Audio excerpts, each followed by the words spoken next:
Sesaat lagi Anda akan menyaksikan Damai Indonesia dipersembahkan oleh Wadimor, tentu sarung kita.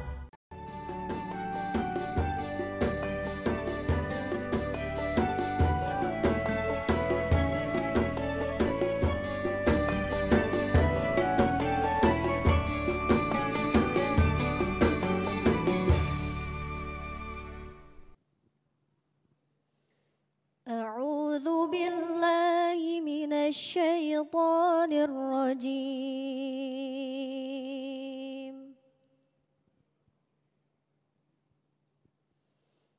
بسم الله الرحمن الرحيم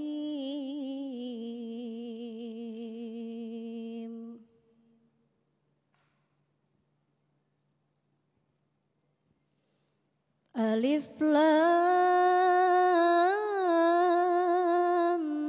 ميم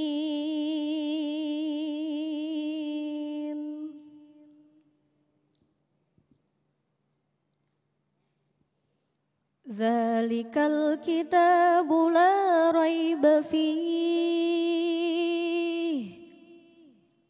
هدى للمتقين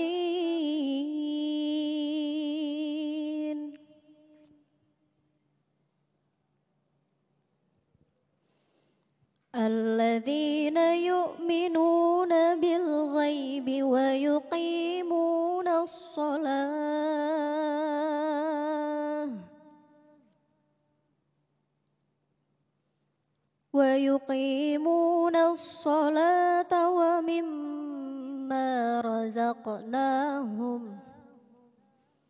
ومما رزقناهم ينفقون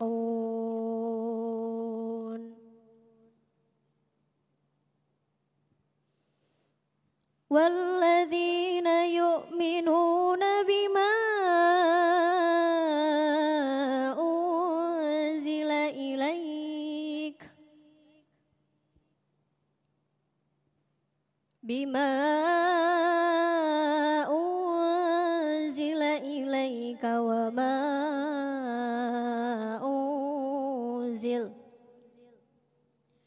وما أنزل من قبلك وبالآخرة هم يوقنون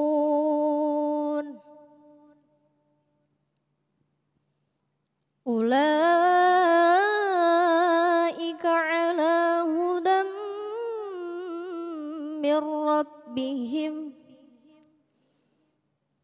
على هدى من ربهم وأولئك هم المفلحون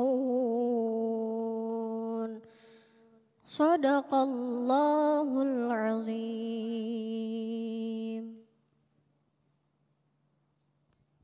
Assalamualaikum warahmatullahi wabarakatuh.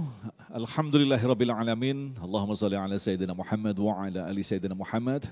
Bersyukur kita dipertemukan kembali dalam Majelis Ilmu Damai Indonesiaku yang kali ini disiarkan secara langsung dari Masjid As-Salam Indosemen, Jalan Raya Bogasari, Gunung Putri, Citra, Bogor. Alhamdulillah telah hadir bersama kita guru-guru yang kita cintai, Kiai Haji Haris Hakam dan Kiai Haji Jujun Junaidi Al-Jauhari. Nah ini ada julukan yang baru nih, biar membedakan dengan Kiai-Kiai Jujun yang lain ini. Masya Allah. Baik, dalam kesempatan kali ini kita akan mengangkat tema yang sangat menarik sekali berkaitan dengan memaknai Al-Quran sebagai pedoman hidup. Dan tentu saja bagi Anda insya Allah nanti kami siapkan di segmen 3, 4, dan 5 kita akan perdalam tema kita tentu saja dengan menjawab pertanyaan-pertanyaan Anda. Inilah Damai Indonesiaku yang dipersembahkan oleh Sarung Wadimor, tentu sarung kita. Selamat mengikuti.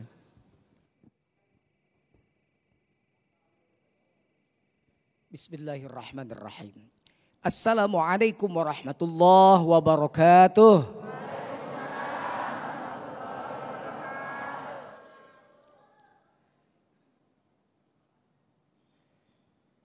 Alhamdulillahi wa kafa, wassalatu wassalamu ala sayyidina Muhammadinil Mustafa. Asyhadu an la ilaha illallahul malikul huda, Wa asyhadu anna sayyidana wa nabiyyana Muhammadan abduhu wa rasuluhu alladzi la yantiqu 'anil hawa in huwa illa wahyu yuha. Wallahu ta'ala fi kitabil karim. A'udzu billahi minasyaitonir rajim. Bismillahirrahmanirrahim. Thumma awrathna al-kitaba alladhina astafaina min ibadina faminhum zalimun li nafsihi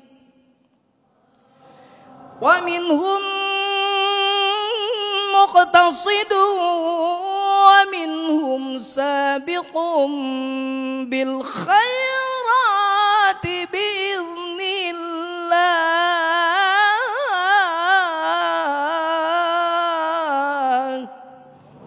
Shadaqallahul azim. Kemudian aku wariskan Alkitab, Al-Quran kepada hambaku yang telah aku pilih. Tapi sikap manusia terhadap Al-Quran itu terbagi 3. Yang pertama, faminhum zalimun li nafsi. Mereka zalim pada dirinya, menolak. Bahkan menganggap Nabi Muhammad itu mengada-ada tentang Al-Quran. Bahwa Al-Quran adalah karangan Nabi Muhammad. Orang itu adalah kelompoknya Abu Jahal, Abu Lahab, dan kelompok yang abu-abu saja. Yang kedua, wa minhum muqtasid. Mereka tak acuh. Iman kagak, mencerca juga tidak. Mereka tak acuh. Yang ketiga, wa minhum sabiqum bil khairati biiznillah.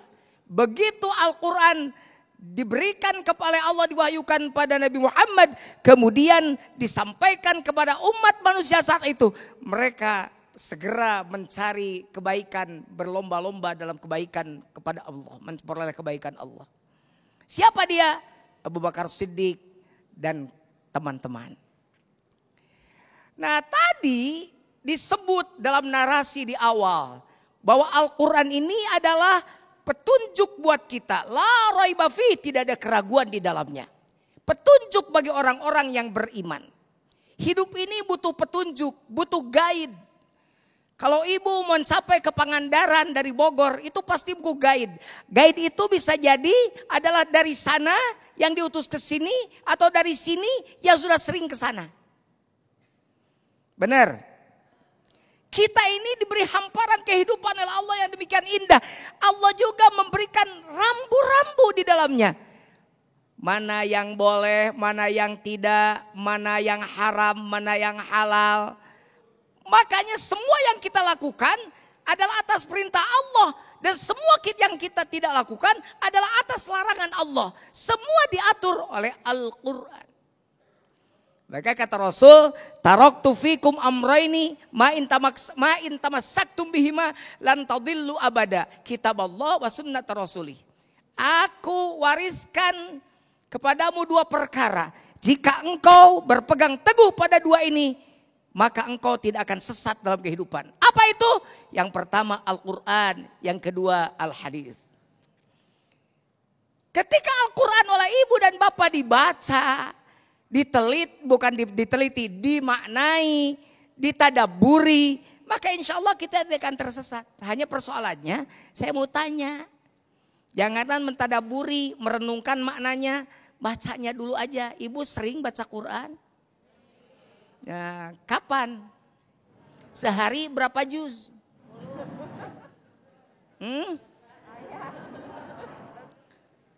Kadang-kadang Quran cuma turun bulan Ramadan doang. Itu pun cuma tanggal 1 sampai tanggal 10. Tanggal 15 sudah mulai sibuk mempersiapkan kue buat lebaran. Semua kue dibikin, ternyata tidak ada orang yang datang. Semua mengucapkan selamat lebarannya di WA doang. Ibu marah, tahu begini gue beliin HP aja daripada beliin terigu. Ya Allah. Baca. Masalul mu'minil ladzi yaqra'ul Qur'an kamasalil utrujah. Rihuha thayyibun wa ta'amuha thayyibun. Perumpamaan orang mukmin yang suka membaca Al-Quran seperti buah utrujah. Bagaimana cirinya buah utrujah itu? Wangi, ambune, manis, rasane. Apa kalau di kita? Yang wangi dan manis. Duren, bener duren. Duren makan tidak bawa ke rumah juga. Kalau suami makan duren kan ibu suka rame. Pak, ini mangi duren, mana buat mama? Ini aja baunya, katanya gitu. Awas Pak, nanti dibalas malam, mah pengen ini aja baunya. Nah itu awas.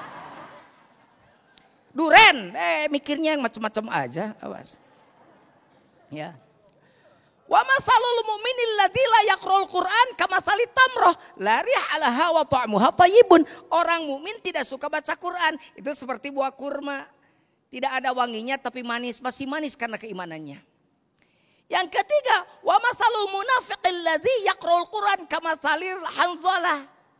Orang munafik yang suka baca Quran seperti buah hanzalah. Bagaimana ciri buah hanzalah? Rihuha thayyibun wa ta'muha murrun. Wangi sih wangi tapi pahit. Nah yang keempat nih, wa masalul munafiqil ladzi la yaqra'ul Qur'an kamasalir rayhanah la rihalaha wa ta'muha murrun. Orang munafik, sudah munafik tidak suka baca Quran, maka dia seperti buah rayhanah. Bagaimana cirinya? Ya sudah bau, ya pahit. Nah kita mau yang masuk yang mana terserah. Makanya pertama dibaca Quran itu ya. Barang siapa yang baca Quran, dia bersahabat dengan Quran, maka Quran akan menjadi syafaat dia nanti di hari kiamat. Yang kedua ditadaburi, direnungkan maknanya. Yang ketiga diamalkan sebagai petunjuk dalam kehidupan kita. Insya Allah kita akan selamat karena selalu berada pada jalur yang di jalan yang ditunjukkan oleh Al-Quranul Karim. Amin ya robbal alamin. Baik, terima kasih Kiai dan pemirsa yang dirahmati Allah. Sesaat lagi kita akan ikuti preskon dari Duta Besar Indonesia di Swiss berkaitan dengan musibah yang menimpa putra Ridwan Kamil yaitu Emril Khan yang hilang terseret arus sungai Are di Swiss. Kita akan sampaikan selepas pesan-pesan berikut ini. Tetaplah bersama kami Damai Indonesiaku.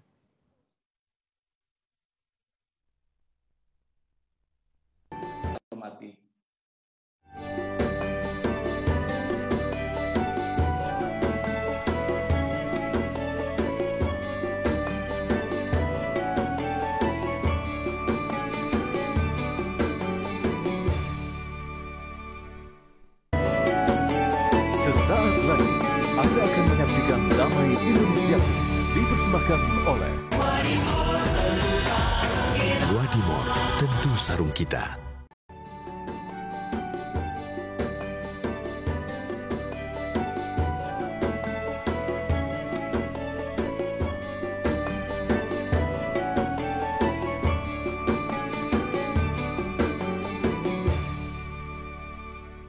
Selanjutnya kita akan dengarkan paparan dari Kiai Haris Hakam berkaitan dengan memaknai Al-Quran sebagai kitab universal. Bagaimanakah artinya? Silakan Kiai.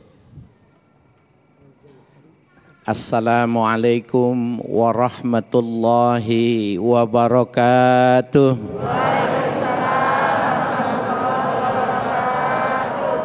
Alhamdulillahi wa kafa. Wassalatu wassalamu ala nabina Muhammadinil Mustafa wa ala alihi wa sahbihi ahli sidiki wal wafa amma ba'du. Yang mulia guru kita Bapak Kiai Haji Jujun Junaidi Al-Jauhari, mudah-mudahan panjang umur, banyak rezekinya, terhindar dari segala fitnah dan cobaan, amin. Begitupun kita yang mengaminkan. Host yang kita cintai, Ustadz Agung Izul Haq, para alim ulama, bapak-bapak, saudara sekalian, dan para pemirsa dimanapun Anda berada. Kalau kita simak dari kajian yang disampaikan oleh Bapak Kiai Jujun, bahwa sebenarnya Al-Quran itu tergantung siapa yang memegangnya. Di dalam salah satu hadis yang sahih, Nabi SAW bersabda, Al-Quran hujjatun lak.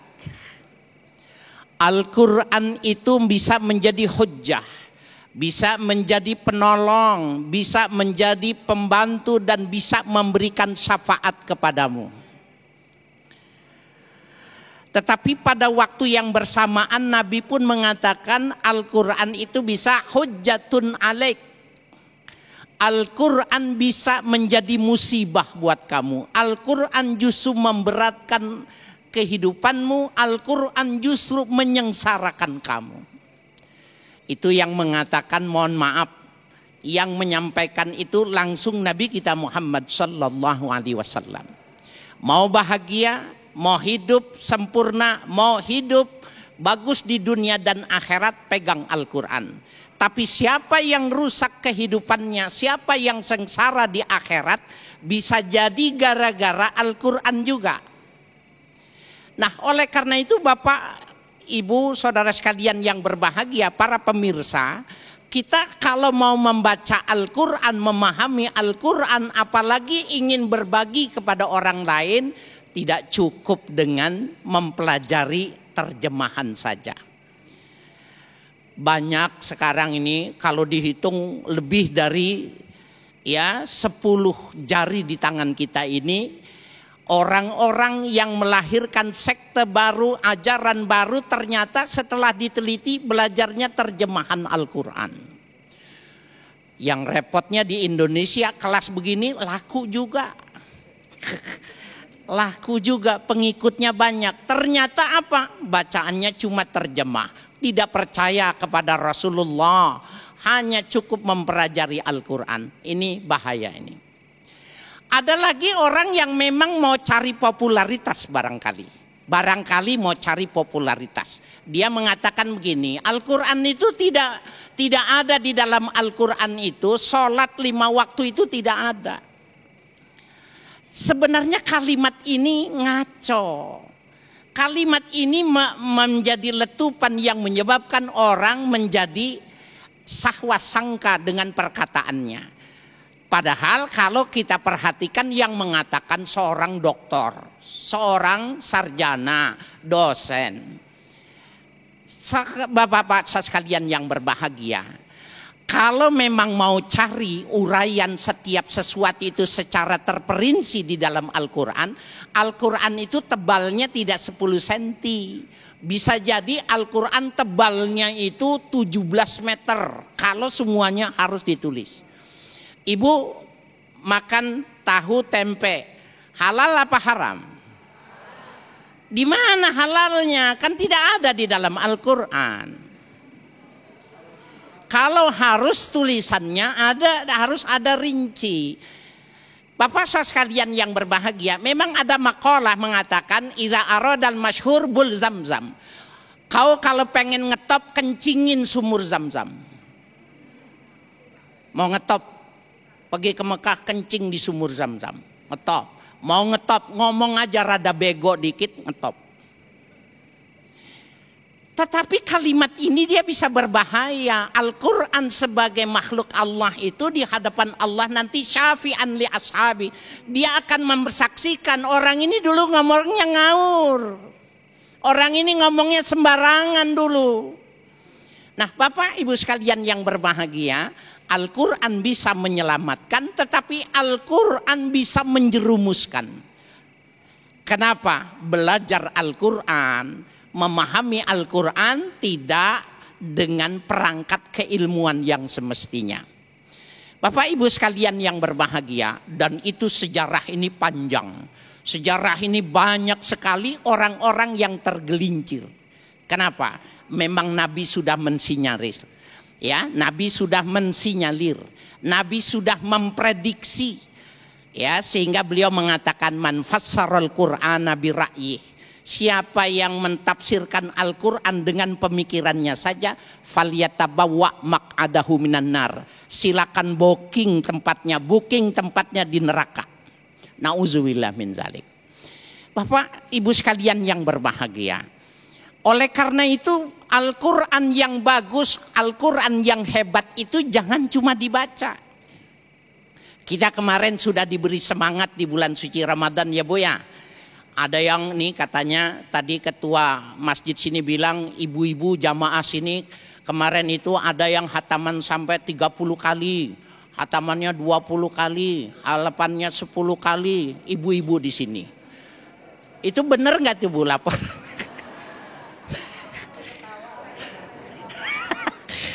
Bapak Ibu sekalian yang berbahagia, jadi saya senang dalam hati dulu kenapa tidak cari istri di daerah Assalam sini. Hebat-hebatnya. Nah, Bapak Ibu sekalian yang berbahagia, kalau Al-Quran sudah dibaca, dia bisa memberikan syafaat.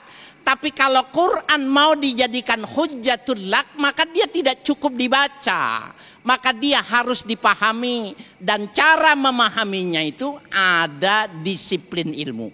Ada yang mengatakan 12 disiplin ilmu harus dikuasai. Ada yang mengatakan 26 disiplin ilmu yang harus dikuasai. Tapi pada prinsipnya tidak cukup dengan terjemahan Al-Quran untuk memahami Al-Quran. Mudah-mudahan manfaat.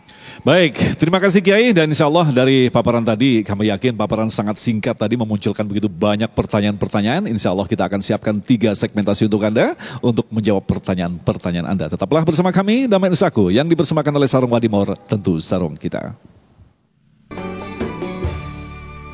Terima kasih, pemirsa masih bersama kami Damai Nusaku yang mengangkat tema tentang Al-Quran sebagai pedoman hidup. Alhamdulillah kita sampai di segmentasi tanya jawab. Mudah-mudahan jawaban singkat yang akan disampaikan oleh guru-guru kita akan menambah pemahaman kita bahwa Al-Quran adalah kitab yang paling sempurna sebagai petunjuk dalam kehidupan kita di dunia ini.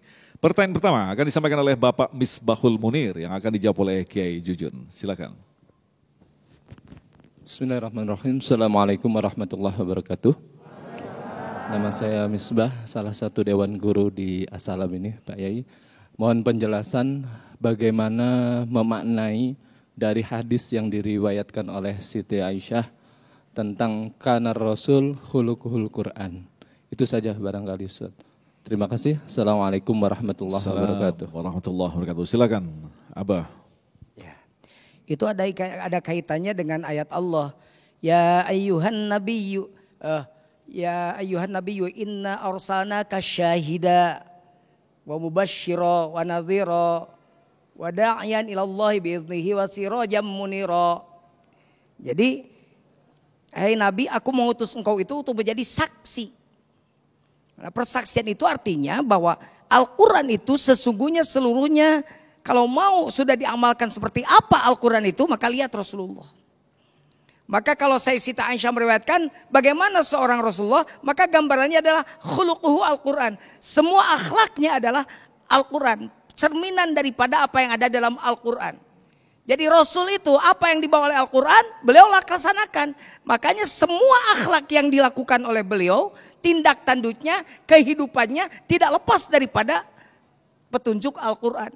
Makanya kata Siti Aisyah, susah menggambarkan bagaimana Rasulullah, maka singkat beliau menjawab, bagaimana Rasulullah itu khuluquhu Al-Quran. Akhlak beliau, tingkah laku beliau adalah Al-Quran. Al-Quran begitu diturunkan, Rasul menjadi syahidan, menjadi apa, syahid. Syahidnya saksi kepada Al-Quran itu ditunjukkan oleh beliau bahwa nih Al-Quran. Jadi seperti itu maksudnya. Jadi bagaimana seorang Rasulullah itu mencerminkan pengejawantahan Al-Quran dalam segi kehidupan keseharian. Mewujud menjadi akhlak begitu Kiai ya? Akhlak, jadi habit beliau itu segala macamnya itu berdasarkan Al-Quran. Makanya tidak ada kejelekan satupun yang ada pada Rasulullah SAW. Kalaupun ada yang salah langsung ditegur di Quran.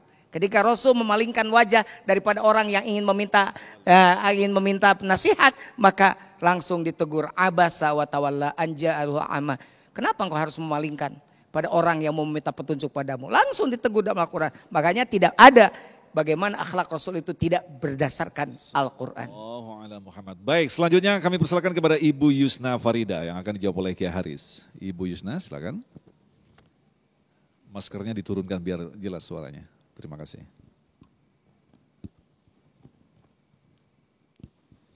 Bismillahirrahmanirrahim. Assalamualaikum warahmatullahi wabarakatuh. Saya Ibu Yusna Farida, komite dari SDIT Asalam Kerangan. Suaranya bisa diperjelas lagi, agak keras. Saya Ibu Yusna Farida dari komite SDIT Asalam Keranggan. Begini Pak Ustadz yang akan saya tanyakan, bagaimana atau cara mentadaburi dan mengamalkan Al-Quran tersebut supaya benar-benar memberikan syafaat dan manfaat di dunia kelak dan di akhirat. Terima kasih. Assalamualaikum warahmatullahi wabarakatuh. Waalaikumsalam warahmatullahi wabarakatuh. Silakan Kiai.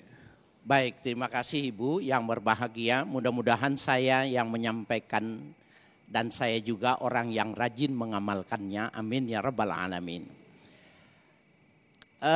Pertama, mau tidak mau orang harus tarajum. Dia mengerti terjemahannya.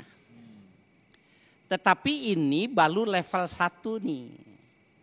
Dia mengerti terjemahannya. Oleh karena itu Bapak Ibu sekalian, kalau mau sholat dilatih khusyuk, hafalkan bacaannya Al-Fatihah dengan artinya. Dilatih dengan cucunya, ketika cucunya membaca, kemudian ibu menerjemahkan dalam hatinya. Latihan seperti itu. Tarajum itu bisa menjadikan seseorang itu melatih jadi khusyuk.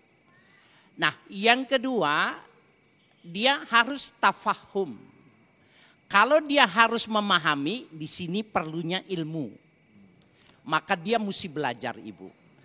Kalau ibu belum sempat karena sadarnya sudah dewasa, sudah berumur, tidak mungkin mempelajari ilmu alat lagi, tidak mungkin perangkat ilmu tafsir dipelajari, maka ikutilah bacaan Al-Quran, terjemahannya, tafsirnya yang sudah diterjemahkan dalam bahasa Indonesia dibaca. Ada itu ya, ulama-ulama Indonesia seperti Profesor Quraisy Shihab, Buya Hamka, Al-Mizan dan lain sebagainya itu sudah membuat tafsir. Karena bisa jadi untuk bisa memahaminya itu kita nggak mungkin sudah umur tua belajar ilmu alat, ilmu nahu, ilmu ma'ani, balaghah, mantik, arud, qawafi, itu mana mungkin kita belajar dalam waktu yang sangat singkat sementara umurnya sudah tua seperti ini. Nah, oleh karena itu Bapak Ibu sekalian, mohon maaf nih, tahadus binikmatillah, orang-orang yang punya kesempatan itu bersyukur dan ini juga menjadi sebuah atensi buat kita. Kalau ada orang di majelis dakwah cuma menyampaikan Al-Quran dengan terjemahannya aja, ibu tinggalkan guru itu. Bahaya karena dia nanti melahirkan fanatisme, ta'assub yang berlebih-lebihan, padahal dia tidak punya kemampuan untuk itu. Nah, oleh karena itu pertama tarajum, tafahum, baru tadabbur. Nah, untuk tadabbur itu ibarat orang yang berenang di lautan, tadabbur itu sudah masuk ke dalamnya. Fihi lu'lu. Mutiara itu adanya di dasar laut. Enggak bisa di darat, tidak ada mutiara. Dia mesti berenang, baca Quran, dia pahami, dia tadabur, maka baru dia bisa mendapatkan mutiara. Adanya di dasar laut. Bohong kalau ada orang bercerita ini hakikat Al-Quran, ini pengertian Muhammad, tetapi dia cuma mengertinya lewat bahasa. Contohnya sudah terlalu banyak sekali, jangan melakukan. Jadi sederhana untuk ibu, buat saya yang kita sama-sama satu kelas, bacaan-bacaan yang kita pakai saja yang kita pahami terjemahannya. Apa sih yang biasanya? Al-Fatihah buat sholat. Kemudian trikul. Kul ya ayyuhal kafirun, kul wallahu ahad, sama kul a'udzu birabbin nas. Udah itu aja. Trikul. Tapi ibu benar-benar pahami, maka insya Allah itu sudah melatih khusyuk. Saya dulu juga begitu bu latihannya. Punya anak latih gitu. Alhamdulillahirabbil alamin. Kita terjemahkan. Dengan cara yang semacam itu, koneksitas yang diucapkan dengan yang hati dipahami, insya Allah kita. Walaupun belum sampai 100%, sekian persen sudah ada kebaikan-kebaikan. Menarik sekali nih berbicara tentang tadabur. Mungkin Kiai Jujun bisa menambahkan lagi. Ketika kita berbicara tadabur seperti yang dijelaskan Kiai Haris tadi, tadabur adalah memaknai secara dalam. Ini kan bagi orang-orang awam tidak akan bisa mencapai ini. Karena kenapa? Al-Quran ini diturunkan dalam bahasa Arab. Bagaimana mungkin kita menemukan kenikmatan dan makna Al-Quran sebelum kita mempelajari bahasa Arab, Kiai? Nah, ini bedanya Al-Quran dengan yang lain. Al-Quran itu jangankan ditadaburi baru dibaca pagi enak, dibaca siang enak, dibaca malam enak. Lagu dangdut pagi-pagi enak, siang belum tentu enak. Bener gak? Malam jam 1 belum tentu enak, tapi Quran dibaca kapan saja enak. Hebatnya mujizat Quran juga yang tadi Mas Agung, saya pernah menyaksikan satu perayaan MTQ, Musabaqatul Quran di tingkat kabupaten, provinsi Jawa Barat di salah satu kabupaten. Saya jalan-jalan karena saya adalah juri Dewan Hakim di Syarhil. Ketika saya jalan-jalan di Tilawah, tiba-tiba ada tukang beca. Ngomong sama tukang beca lagi. Salah tang ngaji teh, begitu salah tang ngaji teh. Saya sampai bengong. Wah, hebat berarti tukang beca ini bisa ngaji. Saya tanya, Mang, Amang hebat ngajina bisa teng ngaji? Henteu. Enggak bisa, tapi kenapa Amang bisa salah? Saya juga tahu dia salah. Saya juga tahu dia salah, tapi kok hebat tukang beca. Saya pikir tukang beca itu tak tahu Al-Quran, ternyata dia tidak bisa. Kata dia ngomongnya begini, Al-Quran ada salah macam, nggak enak ke telinganya juga. Luar biasa. Coba aja ibu belum bisa baca Quran nih. Dengerin orang yang baca Qurannya jelek. Pasti ibu nggak enak dengernya. Benar gak? Itu hebatnya Al-Quran. Jadi jangan menetadabur, membaca saja sudah luar biasa Al-Quran itu dibacanya itu. Nah, apalagi yang tadi bagaimana kata Mas Agung, kalau kita kan belum tentu mentadaburi itu. Kalau dengan cara tarojum dulu, tafahum dulu, sudah tua gimana? Belajarlah kepada orang-orang yang ahli ilmu Al-Quran. Ahli ya. Jangan yang tadi kata Kiai Haris yang cuma bisa terjemah. Ya, akhirnya nyalahin orang karena pemahaman dia yang dangkal. Betul kata Kiai Haris, tidak ada dari Qur'annya. Kan sekarang banyak yang begitu. Gak ada dari Qur'annya, gak ada dari haditsnya. Kamu kalau mau cari kursi, jangan kursi jati, jangan ke kebun jati. Sampai mati pun kamu tidak akan mendapatkan kursi jati kalau nyarinya di kebun jati. Kalau mau kursi jati, datang ke Jepara, datang ke Mebel. Apa yang dimaksud Mebel? Ulama ahli Al-Quran, bukan ahli membaca saja. Oh, jadi ustadz dia cuma menerjemahkan. Akhirnya dia mengambil prinsip sendiri tanpa berdasarkan ilmu. Dia mengambil tafsir sendiri tanpa ilmu. Akhirnya acak-acakan. Berbahaya. Sampai ada yang keluar gitu kan. Di mana yang tadi itu yang diceritakan. Mana di dalam Quran apakah ada perintah sholat 5 waktu. Itu kan terjemah dia. Pemahaman dia. Gak paham dia.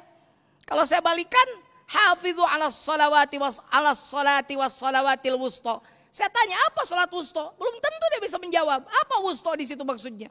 Itu pentingnya belajar ilmu secara mendalam. Makanya para ustadz-ustadz yang belum paham fan di dalam ilmu, jangan dulu menjadi ustadz yang berani menafsirkan Al-Quran. Biarkan saja orang-orang ahli. Kamu itu ikut saja yang ahli.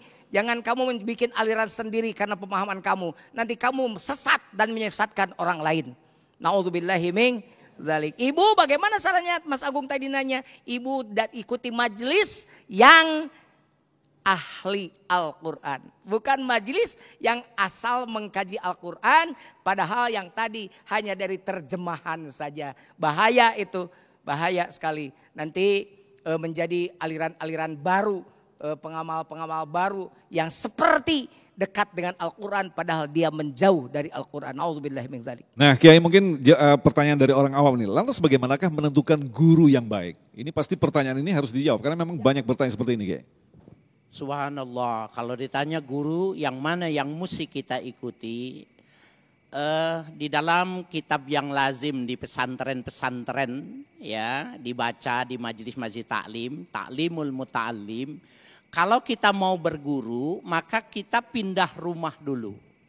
Umpamanya kita mau berguru ke Kiai Jujun. Ibu rumahnya di Citerep ya. Jual rumah ibu. Pindah ke Garut. Ngapain di rumahnya Garut? Ngintip Kiai Jujun.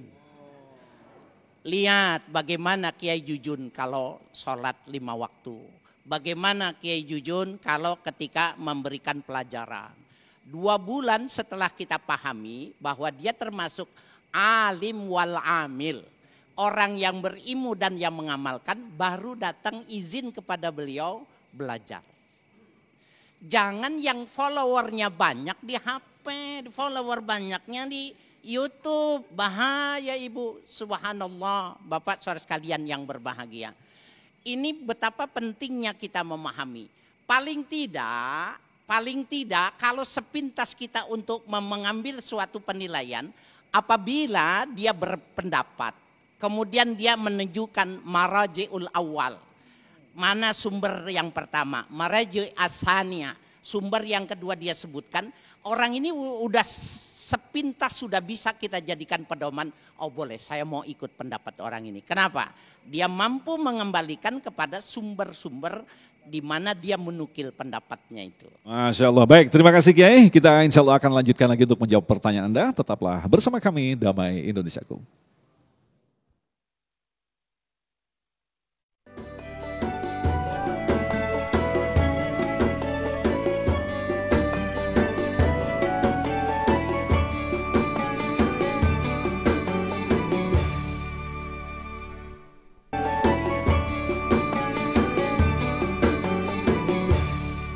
Terima kasih, pemirsa Anda masih bersama kami Damai Indonesiaku. Selanjutnya kami persilakan kepada Bapak Wira untuk menyampaikan pertanyaan selanjutnya.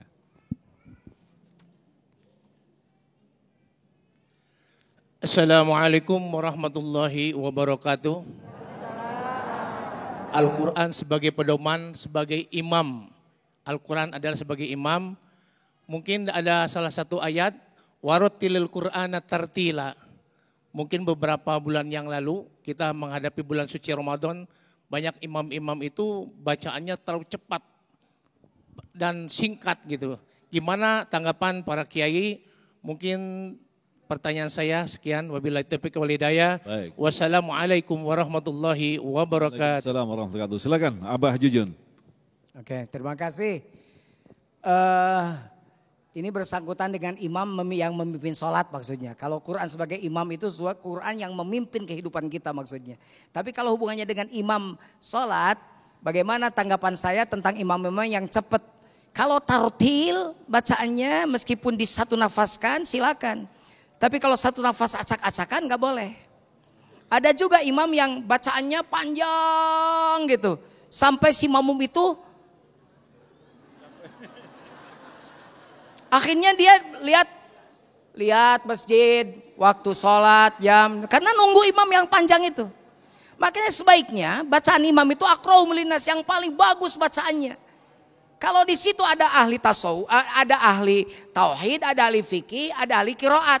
Maka yang harus didahulukan untuk jadi imam adalah ahli qiraat. Begitu, karena bagus bacaannya. Gitu kan? Yang paling bagus bacanya, karena bacaan Al-Quran itu harus tartil, warattilil Quran tartila, kata Al-Quran, kata Allah dalam Al-Quran. Nah yang kedua, diusahakan si imam itu tahu kondisi makmum. Makmum itu ada orang tua, ada anak kecil, jangan karena dia hafiz Quran, masa dia satu sholat subuh 2 rakaat surat Al-Baqarah dibagi 2. Ini tak mau pamer bacaan atau mau ibadah? Yang bagus imam itu, meskipun dia hafiz Al-Quran, maka dia harusnya mencari ayat yang umumnya tahu. Supaya mereka ikut membaca. Supaya mereka ikut merasakan kenikmatan membaca Al-Quran. Jangan ini ya Allah gitu kan. Saya kadang-kadang suka lucu gitu kan. Kalau ada orang, apalagi ada orang jadi imam tiba-tiba nangis. Tapi nangisnya tidak seperti nangis imam haram cepat terkendali. Ini nangis. Saya bilang itu makruh ya. Kalau nangis sholat sendiri, nangis silakan. Kalau jadi imam, itu imam jadi kunaon, itu saya imam cengeng kata makmum. Kenapa ya, inget utang gitu dia gitu kan. Atau inget istrinya yang marah di rumah. Itu kan jadi macam-macam tafsirannya. Yang tadi bukan ikut khusyuk, lihat gitu. Waktu asar jam sekian. Udah capek baca yang ada di masjid, lihat di depan. Oh gitu. Itu apa? Gorengan. Tahu bulat digoreng, dadakan, aduh Allahu Akbar. Jadi yang tadi ya, jadi imam terlalu cepat pun dalam tanda kutip, cepat tapi tidak tartil, itu tidak boleh, tidak bagus. Kalau lambat juga silakan, asal tartil. Bismillahirrahmanirrahim, boleh. Mau di satu nafas kan asal tartil. Bismillahirrahmanirrahim. Alhamdulillahi rabbil alamin arrahmanir rahim maliki yaumiddin iyyaka na'budu wa iyyaka nasta'in ihdinas siratal mustaqim siratal ladzina an'amta 'alaihim ghairil maghdubi 'alaihim waladdallin. Bismillahirrahmanirrahim. Alhaakumut takatsur hatta zurtumul maqabir. Kalla sawfa ta'lamuna thumma kalla sawfa ta'lamun. Kalla law ta'lamuna ilmal yaqin. Allahu Akbar, boleh. Nanti rakaat kedua La tarawunnal jahima summa la tarawunnaha 'ainal yaqin summa la tus'alunna yauma idzin 'anin na'im. Setelah Fatihah, Allahu Akbar boleh. Gitu ya. Jadi itu boleh. Pak, di sini Mas 23 rakaat tapi lebih cepat daripada yang 11 rakaat. Enggak usah dibanding-bandingkan. Kalau di 23 rakaat tapi tartil bacaannya dan lebih cepat daripada yang 11 rakaat yang tadi, yang Al-Baqarah dibagi 2 mungkin gitu kan. Jadi jangan melihat berakaat jadi rame. Mending yang 11 rakaat tapi tenang, mending 23 rakaat tapi cepat-cepat. Yang mending yang beres dua-duanya lah gitu. Bener gak? Yang jadi ribut jangan yang 11-23 tapi yang tidak taraweh. Itu ajak sama kita, bener gak? Terima kasih. Apa? Selanjutnya Ibu Yani. Silakan.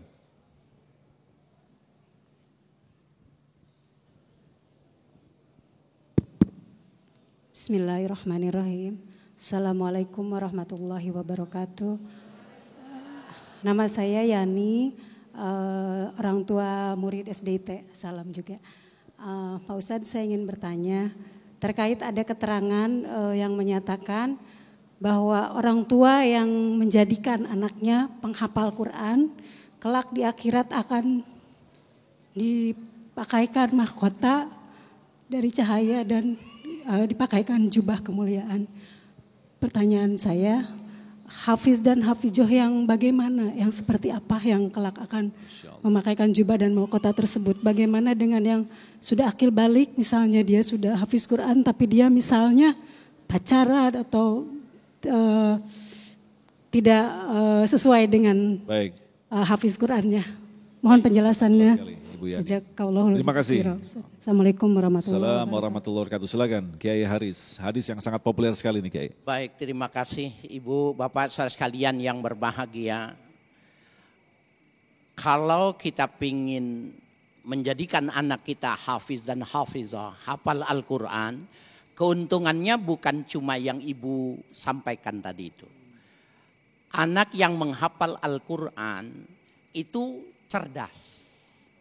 Jadi siapa yang memasukkan Al-Quran lebih dulu ke dalam diri anak itu, bahkan ketika dia dari mulai hamil itu sudah dibacakan Al-Quran, anak itu cerdas. Jadi kecerdasan itu terdiri dari 2. Ada yang wahbiyah, pemberian Allah, IQ. Ada yang kasbiyah, itu harus usaha dari ibu bapaknya, EQ. Nah, EQ itu emotional quotient itu ternyata bisa dibentuk dari mulai dihamil. Bacakan Al-Quran. Saya Ibu, Bapak, hadirin sekalian, tahadus binikmatillah. Saya ini pengacara. 6 tahun saya jadi pengacara, hebat, dimuliakan, saya punya kelebihan dan yang lain sebagainya. Tapi saya malu ketika berhadapan kepada seorang ustadz yang masih muda, punya anak 24. Banyak apa banyak? Banyak banget. Tapi anaknya 24-24-nya hafal Al-Quran. Jadi gubernur, jadi rektor, jadi pimpinan, jadi ekonom. Dan salah satu penasehat nuklir NASA di Amerika adalah putra beliau yang hafal Al-Quran. Saya buka dasi saya malu. Saya pulang, saya pengaruhi istri saya, balik putar haluan. Sehingga kalau sekarang saya aktif di pesantren tahfiz Al-Quran, di IIQ, Institut Ilmu Al-Quran Jakarta, pelajarin. Kenapa? Saya pingin seperti orang itu. Ini di dunia, subhanallah, kita sudah bahagia, senang. Nah nanti di akhirat, anak ibu yang hafal Quran, dia gak mau masuk surga, Bu. Masuk surga, gak mau dia. Sehingga ditanya sama Allah, kenapa gak masuk? Aku mau tangan kanan ibuku, tangan kiri ibuku, ku masukkan semuanya dalam surga. Ayyuma wajadtu ma'akum fil jannah. Mana orang yang senang sama kamu, kan cinta bantu kamu, bawa semua ke dalam surga. Nah, apakah cuma sekedar menghafal? Jawabannya, insya Allah itu juga sudah masuk hitungan. Sudah masuk hitungan, tetapi belum super. Kalau mangga mah ada asam-asamnya dikit. Kalau pengen yang manisnya juga, dia menghafal Al-Quran dan dia mempelajari tafsirnya. Nah, seperti Abah Jujun ini sudah sempurna. Makanya boleh diambil menantu. Ya. Hubungi nomor berikut ini. Hubungi nomor di bawah ini. Jadi ibu sekalian, dia sudah hebat. Orang yang hafal Quran itu hebat. Ini semua ini, kita ini semua belum tentu bisa menghafal Al-Quran. Betul nggak Pak? Orang yang menghafal Al-Quran itu hormati. Bahkan penghormatan kita, kalau ketemu sama orang yang hafal Al-Quran, ibu ambil uang. Jangan dihitung lagi, ambil aja, terima kasih. Kenapa? Hormati dia karena di dadanya ada Al-Quran. Nanti ibu liatin saya pulangnya lewat mana, ibu kasih amplop. Saya kira itu. Kiai, ini juga sering menjadi excuse bagi orang tua ketika masa mudanya memang bukan hidup di tengah-tengah orang yang memiliki pemahaman agama begitu. Nah seringkali orang tua seperti ini memasukkan anaknya ke pesantren dengan harapan tadi, ya udahlah saya juga nggak bisa bahasa Al-Quran, toh nanti anak saya akan mengangkat atau memahkotai saya. Ini pendapatnya seperti apa menyikapi kondisi seperti ini Kiai? Ya memang begitu. Kalau bisa kita yang menjadi penghafal Al-Quran. Saya punya kenalan di Paseban, Mualim Maulana Kamal Yusuf. Beliau menceritakan itu, ada orang pensiunan itu waktu itu 55-56 tahun. Dia mulai membaca Al-Quran. Tapi setiap membaca Quran tiap hari dia hafalin gitu. Saya ulangi lagi, umurnya 65 tahun baru belajar Iqra. Umur 60 tahun, zaman dulu bukan Iqra, baca alif-alifan. Padahal alif-alifan itu plastik. Halo. Alif-alifan itu plastik. Saya ingin mengatakan dulu belum ada Iqra, belajar. Kemudian dia baca Al-Quran setiap hari. Ketika dia mau meninggal, dia panggil 2 orang. Dia beri Al-Quran, dia kasih duit. Tolong dengarkan saya membaca Al-Quran. Pada saat tubuh sudah tidak kuat lagi, dia baca Al-Quran, ternyata dia hafal Al-Quran kalau dia tidak tahu. Jadi bapak nggak boleh, ibu nggak boleh putus asa, hafalin aja Al-Quran. Nah maka sesungguhnya seberapa kita bisa menghafal, maka insya Allah itu memberikan manfaat. Terikul sekurang-kurangnya, hafalin, maka dia akan menjadi syafi'an li ashabi. Akan mendapatkan syafaat. Jangan lupa terikul. Terikul. Baik, kita lanjutkan lagi, masih ada waktu untuk pertanyaan berikutnya Bapak Rustam. Silakan.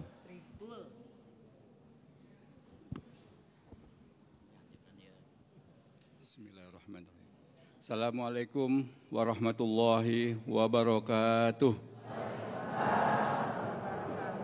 Pada yang mulia, para guru-guru saya, Pak Kiai Jujun, Pak Kiai Haris Kam, termasuk Bapak Ustadz Agung Zulhak. Nama saya Rustam, tinggal kira-kira sudah 30-an tahun di Perumahan Citerep ini, ya pasnya di masih lingkungannya Indosemen ya Pak. Sesuai dengan tema Damai Indonesia ini, yaitu Al-Quran sebagai pedoman. Tadi kalau nggak salah sudah pernah juga diutarakan oleh Bapak Ustadz Agung. Saya pribadi atau saya beserta keluarga Pak Kiai ya, berbagai apa yang kita peroleh ilmu ataupun pendapat ataupun yang mengenai kebaikan ataupun Al-Quran itu sendiri sebagai masyarakat biasa ataupun awam ya Pak Kiai ya. Bisa langsung ke pertanyaannya, Bapak mohon maaf waktunya sangat terbatas. Banyak kita terlalu diputus asakan dengan berbagai pertimbangan seperti ini. Aduh kalau cuma kita belajar baca aja, seperti apa nantinya ya. Sedangkan para guru-guru, para kiai, para alim ulama mengharuskan kita memperdalam lagi ilmunya. Lantas beberapa tahun yang lalu kita sudah menuntut ilmu, talabul ilmunya mengenai pemperdalam Al-Quran kita belum nyampe apa yang tadi diutarakan, bahkan bisa sampai lebih mempertadaburi lagi. Ya mungkin arahnya seperti itu aja Pak Kiai, Pak Ustadz. Mudah-mudahan apa yang saya pertanyakan ini bisa membantu masyarakat awam, jamaah yang istilahnya masih ada di level-level bawah untuk kita bisa tetap mendaburinya Al-Quran. Assalamualaikum warahmatullahi wabarakatuh. Assalamualaikum warahmatullahi wabarakatuh. Baik, terima kasih Pak Rustam. Insya Allah kita akan jawab pertanyaan berikut. Nanti akan dijawab oleh Haba Jujun selepas pesan-pesan berikut ini. Tetaplah bersama kami, Damai Indonesiaku.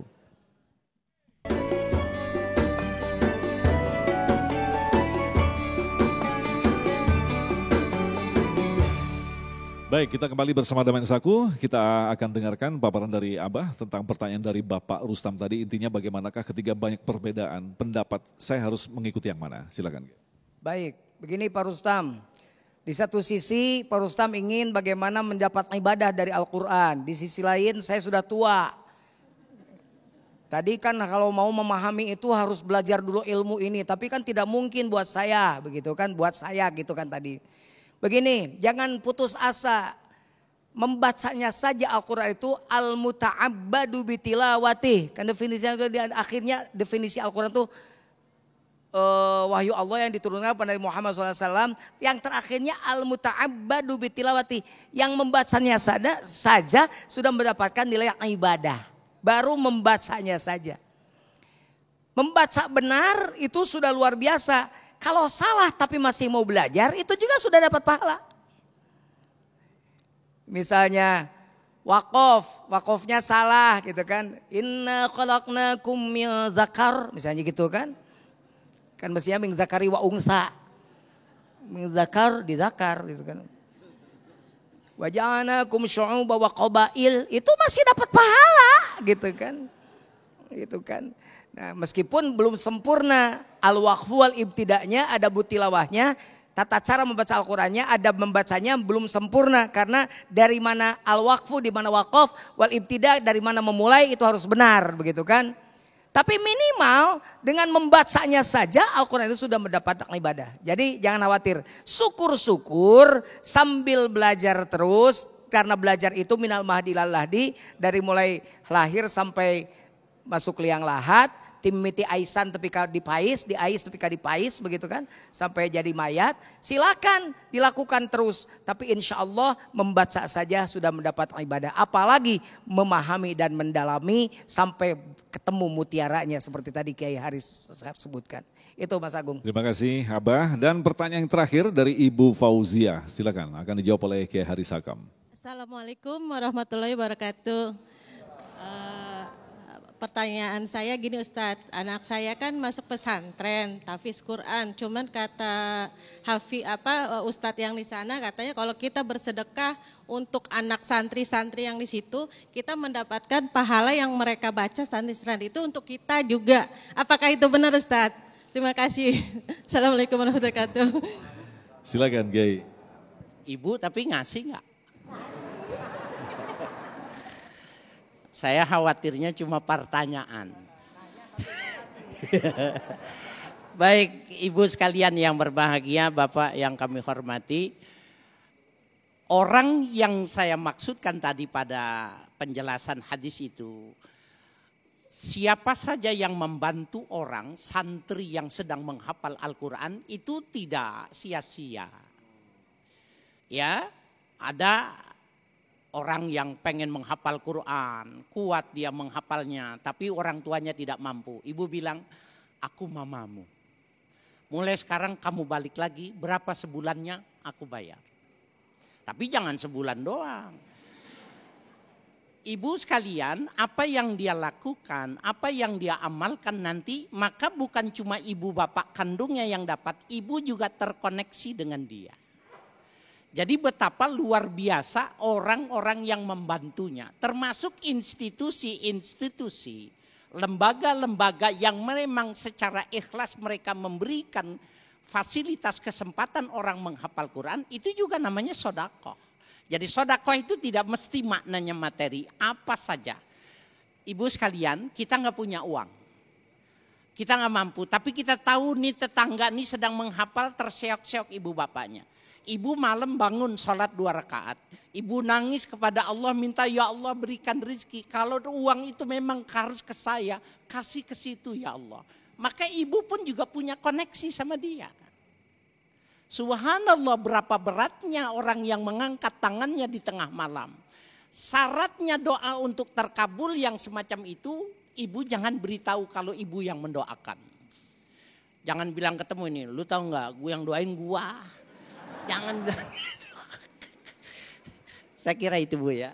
Kiai Jujun mungkin bisa menambahkan bagaimana dengan orang-orang yang memang kan kalau beramal itu memang ada level-levelnya. Jadi dia beramal untuk mendapatkan pahala dari Allah dan dia beramal untuk memperoleh ridho Allah. Biasanya orang-orang awam, nah itu selalu hitung-hitungan.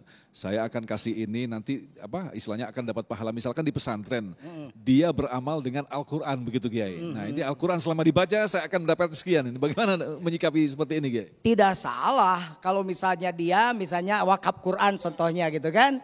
Biar dia ketika orang baca dia dapat pahalanya.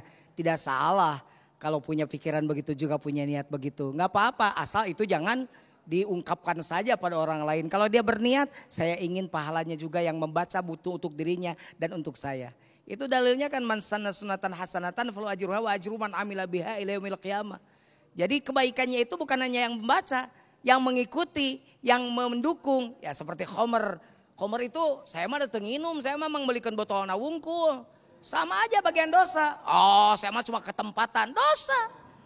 Saya mah cuma nyodorin gelasnya doang, dosa sama.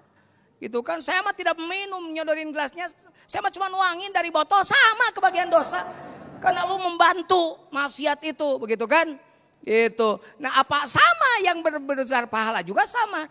Ibu membantu anak-anak yang ada di tahfidz Quran itu, di pesantren tahfidz Quran itu. Dengan niat ikhlas membantu mereka, bersedekah untuk mereka. Maka insya Allah apa yang dilakukan anak-anak itu, hafalah dia juga ibu kebagian. Begitu insya Allah. Makanya pokoknya jangan pelit lah. Tapi para kiai yang punya pesantren juga jangan terlalu banyak ngomong sodakoh. Nanti dikira wah kamu mah bikin pesantren tahfidz untuk cari duit. Nanti begitu. Pokoknya kata guru saya mah jangan suka meminta. Karena meminta itu menunjukkan hinanya kita. Al yadul ulya khairum minal yadi sufla. Jadi tangan di atas itu lebih baik daripada tangan di bawah. Ngambilnya aja dari atas katanya gitu. Ya, kata guru saya jangan suka minta. Tapi kalau diberi jangankan disodorin ke tangan. Dilempar ke kolam juga renang katanya ambil. Begitu. Pertanyaan ini Kiai Haris ingin menegaskan kembali bahwa sebenarnya kita memang diberikan Allah untuk melakukan amalan dengan potensi kita masing-masing begitu Kiai Haris. Jadi kan memang ada orang yang diberikan kekayaan tapi bukan penghafal Al-Quran. Dia juga bisa beramal dengan kekayaan itu. Bagaimana Kiai Haris? Iya betul. Fattaqullaha mastata'tum. Amalkan ketakwaan itu mastata'tum. Semampu mungkin.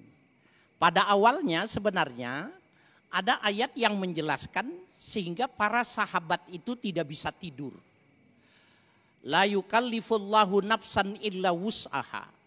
Allah tidak bebankan kepada setiap orang itu kecuali apa yang dia lakukan.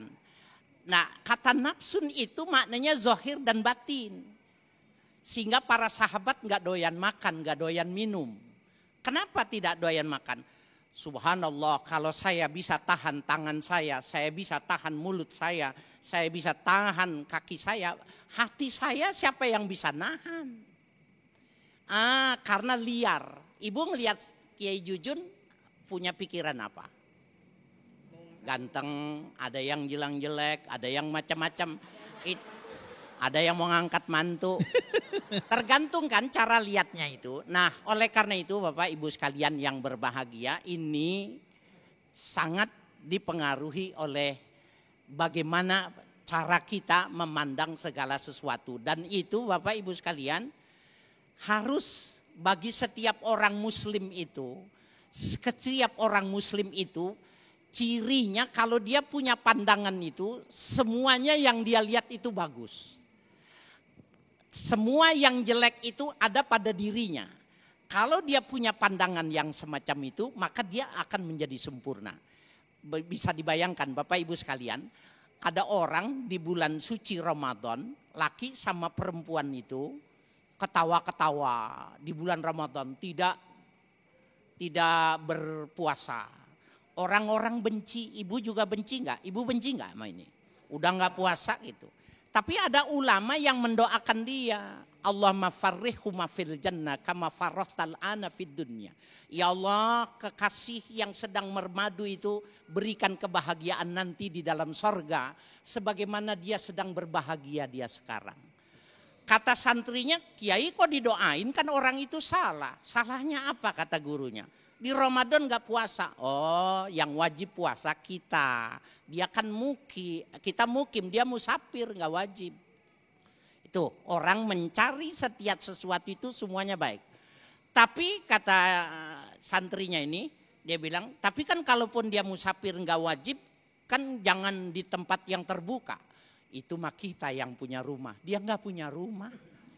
Jadi betapa dia selalu mencari kebaikan-kebaikan orang itu ada pada orang lain. Dan kalau buruk, kalau jelek dia koreksi pada diri. Masya Allah, berbaik sangka Kiai ya. Baik, terima kasih Kiai Haris Hakam, Abah Jujun yang telah memberikan ilmu yang sangat luar biasa sekali. Mudah-mudahan penambahan ilmu pada saat ini di pengajian yang mulia ini akan semakin mendekatkan kita kepada Al-Quran dan jadikan Al-Quran sebagai sahabat kita. Karena kelak Al-Quran pun akan menjadi sahabat kita di akhirat nanti. Tetaplah bersama kami, Damai Indonesiaku.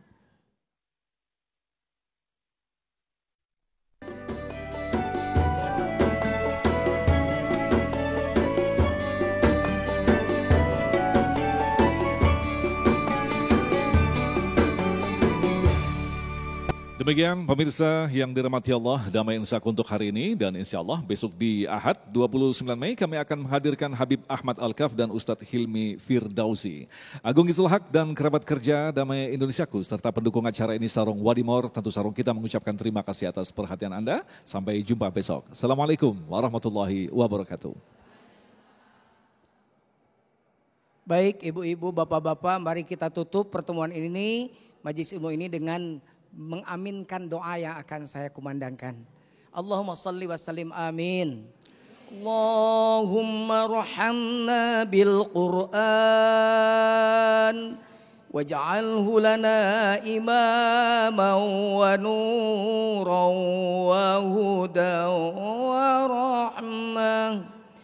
Allahumma zakirna minhu ma nasina wa 'allimna minhu ma jahilna warzuqna tilawatahu ana al-laili wa atrafan nahar waj'alhu lana hujjatan ya rabbal alamin. Allahumma lakal kullu wa bikal kullu wa minkal kullu wa ikal kullu antal kullu wa kullu kulli bi rahmatika ya arhamar rahimin walhamdulillahi rabbil alamin.